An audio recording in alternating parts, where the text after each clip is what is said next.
नमस्कार, मैं मनीष कुमार और आप देख रहे हैं तापमान एक्सप्रेस न्यूज। देखिए, हमारे फ्रेम में सीधा एक्सक्लूसिव तस्वीर में मृणाल जी दिख रहे हैं, जो कि कांग्रेस के प्रवक्ता हुए हैं। इनसे सवाल जवाब आज करेंगे, क्योंकि नीट छात्रा मामले को लेकर के कहीं ना कहीं बिहार में मामला दिन प्रतिदिन उजागर होते जा रहा है। ऐसे में जो कहें तो निर्दलीय जो सांसद हैं और कांग्रेस के जो समर्थन करने वाले पप्पू यादव को भी गिरफ्तारी हो चुकी है। ऐसे में आज कांग्रेस का जो है प्रदर्शन भी होने वाला है, पुतला दहन भी होने वाला है। तो मृणाल जी, सबसे पहले हमारे चैनल को ये आप बताइए कि कितने बजे पुतला दहन हो रहा है। देखिए, हम लोग जो नीट की छात्रा को जिस प्रकार से बेसिकली ये कानूनी ये नहीं परिणाम कुछ नहीं निकल रहा है, जिसके कारण से लेके हम लोग आज सदाकत आश्रम के गेट पर 1:30 बजे बेसिकली पुतला फूकने वाले हैं बिहार के मुख्यमंत्री और गृह मंत्री सम्राट चौधरी का। आखिर पुतला फूकने का वजह क्या आप समझते हैं? क्या इस मामले में जिस प्रकार से कहें पप्पू यादव की गिरफ्तारी हुई है, उसी से रोष में आकर के पुतला दहन कर रहे हैं कि और कुछ मामले को लेकर के आप लोग पुतला दहन करने जा रहे हैं? नहीं, ऐसी बात है कि देखिए, जो हमारे पप्पू यादव जी हैं, जो पूरी तरह से नीट की छात्रा संसद से लेकर सड़क तक उठा रहे थे, और आपको मालूम होना चाहिए कि आज ही के तारीख में उन्होंने एक घोषणा किया था कि हम जंतर मंतर पर भी धरना देंगे ये नीट की छात्रा को लेके। जिस प्रकार से नीट की छात्रा को ये नहीं मिल पा रहा है, तो उस चीज़ को लेके भी वो उन्होंने अनाउंसमेंट किया था। अब ये पूरी तरह से सरकार डरी हुई थी। सरकार के डरने के कारण से बेसिकली इस प्रकार का 31 साल का मामला को, जो कि एक छोटी सी मामला था जिसमें बेल टूट गया था, जिसमें उनके वकील ने भी कहा कि कोरोना के टाइम में बेसिकली फाइल इधर से उधर हो गया था, जबकि इनको जो न्यायालय से ये किया था, नोटिस किया था, उस नोटिस के दरमियान पप्पू यादव यहाँ हाजिर भी हो गए। अगर ऐसा बात रहता तो भगवाड़ा रहते तो थोड़ी ना हाजिर होते, और हाजिर होकर बेसिकली कल न्यायालय में ही, आज न्यायालय में ही वो माने उपस्थित होने वाले थे। लेकिन ये जो सरकार है वो तो बर्बरता की जानी हुई सरकार है। उनको तो क्या लगता है मृणाल जी, अब पूरे तरीका से कांग्रेसी हो चुके हैं क्या पप्पू यादव? अब कांग्रेस जिस प्रकार से समर्थन कर रही है पप्पू यादव को, सत्ता पक्ष के तो लोगों का ये कहना था, भारतीय जनता पार्टी को, कि कल तक के राहुल गांधी के गाड़ी पे चढ़ने नहीं दिया जाता था पप्पू यादव को। कांग्रेस के लोग उनको कांग्रेसी नहीं मान रहे थे।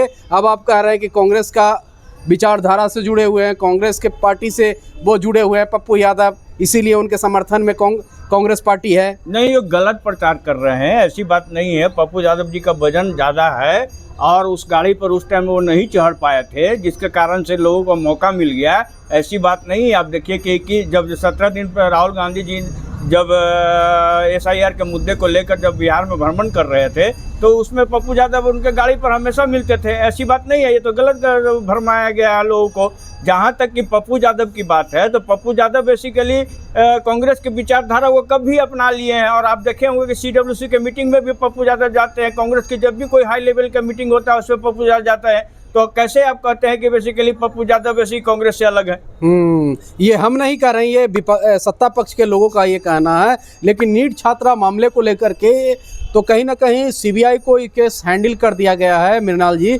ऐसे में आप ही लोग का सवाल जवाब था, आप ही हमारे चैनल के माध्यम से CBI की जांच का मांग कर रहे थे। तो कहीं ना कहीं CBI की जांच को सिफारिश तो की है ना राज्य सरकार? नहीं, हम लोग तो बेसिकली 20 दिन पहले CBI की मांग कर रहे थे। 20 जबकि अब 25 दिन होने जा रहा है। 25 दिन होने के बाद ये लोग CBI को बेसिकली मांग को हम लोग की मांग को बेसिकली इन लोग कर रहे थे कि इसको CBI को दिया, तो इन्होंने SIT गठित कर दिया। कि हम कहा कि हमारे बिहार पुलिस में कोई इतने प्रतिभा नहीं है कि जो बेसिकली इस माने घटना को उद्घाटन नहीं कर सकते हैं। लेकिन बेसिकली देखने को क्या मिला, जीरो रिजल्ट, जीरो मिला। अब ये CBI को पेश कर रहे हैं, तो बताइए ना कि 7 दिन हो गया है, अभी तक CBI ने इस केस को नहीं लिया है, जबकि इन्होंने डायरी भी प्रस्तुत नहीं किया है। तो कैसे CBI के हम मान लें कि CBI जो है बेसिकली इस घटना को बेसिकली निष्पक्ष रूप से जांच करेगी। आज का कन्विंसन रेट देख लीजिए, किस प्रकार का कन्विंसन रेट है उनका CBI का। लेकिन CBI पे सवाल आप खड़ा उठा रहे हैं, तो सत्ता पक्ष के लोगों का साफ शब्दों में ये कहना है कि यही CBI जो थी लालू प्रसाद यादव को भी जेल में डालने का काम की, निष्पक्ष जांच करके। तो ऐसे में या तो कांग्रेस के लोग बता दें कि कौन सा एजेंसी से जांच करवावे, बतावें या फिर आरजेडी के लोग बता दें कि उनके नज़र में कौन सा एजेंसी निष्पक्ष जांच करेगी। कल तक के सीबीआई की जांच का मांग कर रहे थे, तो सीबीआई की सिफारिश हो चुकी है, उसके बाद सीबीआई की सिफारिश के बाद भी आप लोग हाई तौबा मचाए हुए हैं। जो संवैधानिक संस्थाएं थी वो स्वतंत्र थी, वो अपने ढंग से काम करती थी, अपने रूप से वो बेसिकली वो जांच प्रक्रिया को करके बेसिकली रिजल्ट प्रस्तुत करती थी। अभी जो संवैधानिक जो बेसिकली जितने भी मकामा हैं वो बीजेपी के बेसिकली कब्जे में है, और उस जिस प्रकार से वो चाहती है उसी प्रकार से वो काम करवाती है। आप कन्विक्शन रेट देख लीजिए ना सीबीआई का, अभी बीजेपी के शासनकाल में आपको कन्विक्शन रेट ही कुछ नहीं बेसिकली आपको देखने को मिलेगा, 0 मिलेगा। जबकि इतने बेसिकली आप देख रहे हो कि विपक्ष पर कि हर एक प्रकार का सीबीआई लगाया जा रहा है, लेकिन रिजल्ट उसका 0 निकल रहा है। तो हम लोग कैसे विश्वास कर सकते हैं कि ये सीबीआई बेसिकली वही माने संवैधानिक संस्था है जो पहले यूपीए गवर्नमेंट के टाइम की जो सीबीआई थी। हम तो पूरी तरह से बेसिकली कहते हैं संवैधानिक संस्था तो पूरी तरह से बीजेपी के कब्जे में है।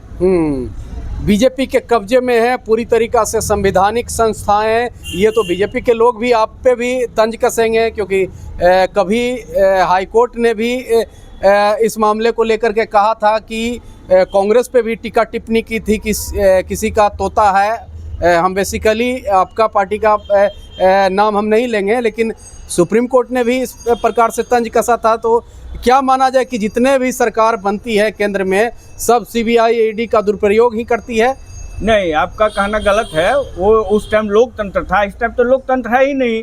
बेसिकली आप न्यायालय का, आप न्यायालय को स्वतंत्र समझ रहे हैं क्या? न्यायालय भी पूरी तरह से उनके कब्जे में है, और जिस प्रकार के बेसिकली परिणाम चाहते हैं उस प्रकार के परिणाम देते हैं। आपके पक्ष में अगर मृणाल जी पक्ष में अगर फैसला आ जाए तो निष्पक्ष हो जाएगा न्यायालय, और आपके पक्ष में ना आवे तो आप बेंच देख लीजिए ना, बेंच किस प्रकार से वो बैठाते हैं। बेंच उस प्रकार से बैठाते हैं जिस प्रकार आरएसएस के लोग मान्यता रखने वाले लोग होते हैं, उस प्रकार के आरएसएस में बेंच पे बैठाते हैं, और उस प्रकार से बेसिकली उस कानून का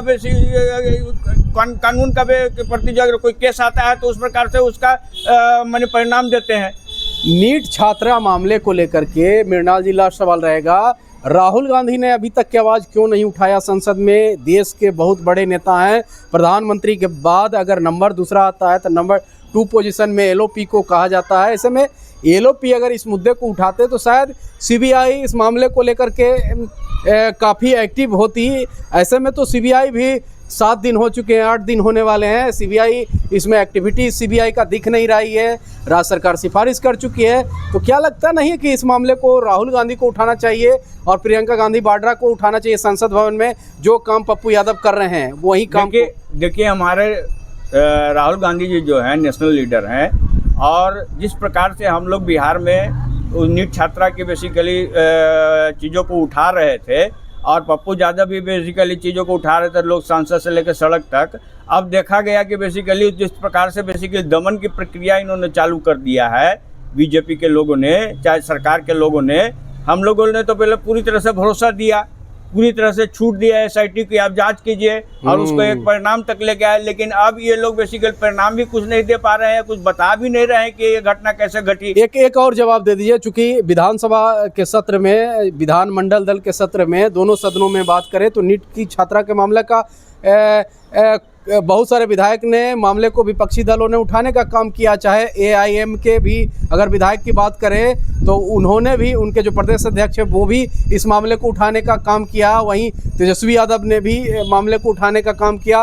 राबड़ी देवी तो इतना तक कह रही है कि इसमें खास करके नीतीश सरकार के मंत्री या उनके बेटे का इन्वॉल्वेशन बता रही हैं। तो सरकार तो आपसे पूछ रही है मृणाल जी कि कौन सा नेता है, कौन सा मंत्री है और कौन सा उसका बेटा है, उसका नाम आप बताइए। 24 घंटा में उसकी गिरफ्तारी कर लिया जाएगा, नहीं तो राजनीतिकरण करना बंद कीजिए आप लोग। देखिए परिणाम आनी चाहिए, चाहे बेसिकली जो परिणाम हो वो छात्रा को बेसिकली जो है उनको न्याय मिलनी चाहिए। अब जिस तरह से न्याय आप लोग दे सकते हैं, चाहे वो पक्ष के नेता हो या विपक्ष के नेता, हमारा एक ही मांग है कि उस नीट की छात्रा जो बेसिकली जहानाबाद से पढ़ने के लिए आई थी और उसके साथ दुर्घटना घट गई, जो कि बेसिकली एक मेधावी छात्र थी, उसका बेसिकली जो है न्याय की व्यवस्था को पूर्ण करना हमारा कर्तव्य है, चाहे वो पक्ष हो या विपक्ष हो। अगर ऐसा नहीं होगा तो पूरे बिहार के सड़कों पर आपको अगड़ी जाति का बेसिकली प्रदर्शन देखने को मिलेगा। चलिए, बहुत बहुत धन्यवाद आपने अपना कीमती समय देने के लिए।